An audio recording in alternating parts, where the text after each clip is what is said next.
He was 20 years old when the police decided he was guilty. On the night a local shop owner was killed, he was at home watching television with his family. There was no physical evidence tying him to the crime. No fingerprints. No DNA. No weapon.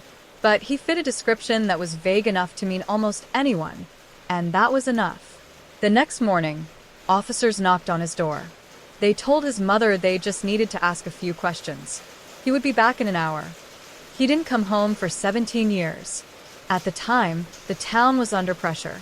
The victim was well known. Local news ran nightly segments demanding answers. Politicians promised justice. Police needed a suspect quickly, and they found one. During interrogation, he was kept in a small room for nearly 12 hours. He wasn't allowed to call a lawyer. He wasn't allowed to leave. Officers told him they already had proof. They said witnesses saw him. They said his fingerprints were at the scene. None of that was true.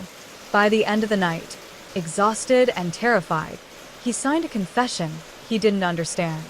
He thought he could explain it later. He thought the truth would protect him. It didn't. At trial, the confession was the centerpiece. The jury never heard that it was coerced. They never heard that the recording equipment in the interrogation room had mysteriously malfunctioned. They never heard that another suspect had been questioned and released days earlier. The prosecution painted a clean story. Crime, confession, conviction. The jury deliberated for less than 4 hours. He was sentenced to life.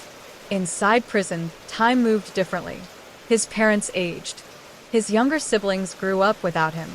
His appeals were denied one by one, each time with the same reasoning. The confession was enough.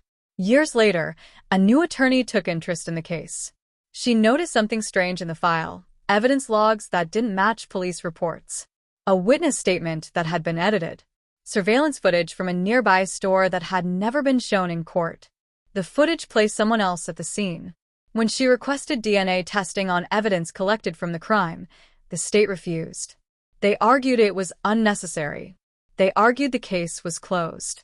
Public pressure began to grow. Journalists asked questions. Advocacy groups got involved. After years of resistance, the DNA was finally tested. It didn't match him. It matched a man who had been arrested twice for similar crimes and released without charges. The state acknowledged the error quietly. No apology. No admission of wrongdoing. Just paperwork. After 17 years, he walked out of prison with a plastic bag holding everything he owned. He had missed birthdays, funerals, and entire decades of his life. The officers involved in his case had retired with pensions. The prosecutor had been promoted to a judgeship. No one was punished. Today, he is free, but the system that put him away is still operating the same way. And there are thousands of people just like him, still waiting for someone to look closely enough to notice the truth. Some cases are solved. Others are buried. And the difference is rarely innocence or guilt. It's whether anyone is willing to challenge the system that got it wrong.